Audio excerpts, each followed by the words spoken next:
तुमचा देखील नमो शेतकरी महासन्मान निधीचा 7वा हप्ता आला नाही का? चला तर मग बघूया या व्हिडिओतून.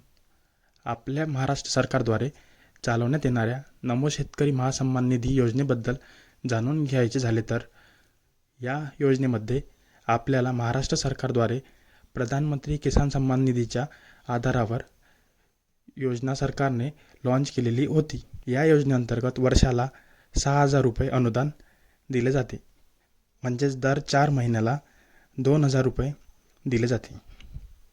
तसेच केंद्राच्या प्रधानमंत्री किसान सन्मान निधी योजनेचे 6,000 रुपये अनुदान 3 हप्त्यांमध्ये दिले जाते. प्रत्येक हप्ता हा 2,000 रुपयाचा दिला जातो. त्यामुळे शेतकऱ्यांना दरवर्षी एकूण 12,000 रुपये लाभ मिळतो. दिनांक 2/8/2025 रोजी सर्व शेतकऱ्यांना 2,000 रुपये प्रधानमंत्री किसान सन्मान निधी योजनेअंतर्गत DBT मार्फत म्हणजेच डायरेक्ट बेनिफिट ट्रान्सफर मार्फत थेट बँकेत खात्यात जमा झालेले आहे. व शेतकऱ्यांना नमो महासन्मान निधी योजनेचे पैसे जमा झालेले नाही. त्यामुळे तरी नमो सन्मान निधीचे पैसे पुढील 8 ते 10 दिवसात आपल्या खात्यात येण्याची शक्यता आहे. तरी यावर कोणत्याही प्रकारची नेमकी तारीख अद्याप घोषित केलेली नाही. काही अहवालानुसार पुढील 10 दिवसात हप्ते येण्याची शक्यता आहे. हप्ता येण्यासाठी शेतकऱ्यांनी काय ध्यान ठेवावे? सर्वप्रथम किसान कार्ड म्हणजेच फार्मर ID अनिवार्य झालेली आहे, ज्यामुळे आपल्याला कोणत्याही योजनेचा लाभ मिळणार नाही.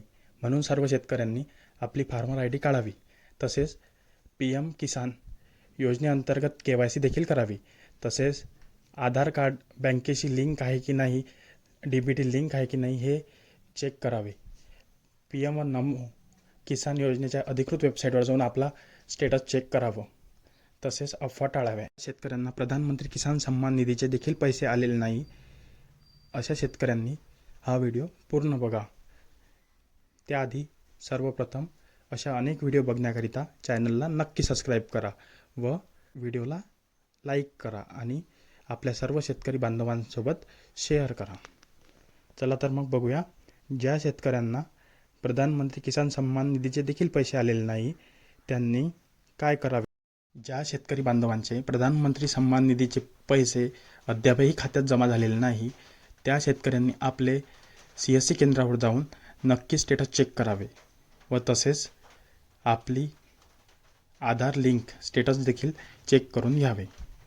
प्रधानमंत्री सन्मान निधी योजनेचे पैसे मुख्यतः पुढील कारणांमुळे येऊ शकत नाही. त्यामध्ये पहिलं कारण सांगायचं झालं तर तुमचे फेरफार 2019च्या अगोदरचे असावेत. लक्षात घ्या शेतकरी मित्रांनो, 2019च्या नंतरचे फेरफार असले तर आपण या योजनेचा लाभ घेऊ शकत नाही. तसेच आपले खाते मी सांगितल्याप्रमाणे DBT लिंक असणे अतिशय महत्त्वाचे आहे. तसेच आपली KYC देखील कंप्लीट असावी व घरातल्या एका व्यक्तीने योजनेचा लाभ घ्यावा. दुसऱ्या कोणाच्या नावावर देखील शेत असल्यास त्या योजनेचा लाभ एकाच व्यक्तीला मिळणार. तसेच आपण कोणत्याही शासकीय योजनेचे म्हणजेच वेतनधारक तसेच नोकरीवर कार्यरत नसावे. कोणत्याही कारणामध्ये आपण अपात्र ठरल्यास आपल्याला प्रधानमंत्री किसान सन्मान निधीचे पैसे खात्यात जमा होणार नाही. व तसेच DBT म्हणजेच डायरेक्ट बेनिफिट ट्रान्सफर आपल्या खात्याशी संलग्न कसे करावे त्याकरिता पुढील व्हिडिओ या चॅनलवर नक्कीच काही दिवसात येणार आहे. त्यामुळे चॅनलला नक्की सबस्क्राईब करा व हा व्हिडिओ आवडला असेल तर नक्की व्हिडिओला लाईक करा व तुमच्या असलेल्या काही पण अडचणी कमेंट सेक्शनमध्ये नक्की कळवा. धन्यवाद.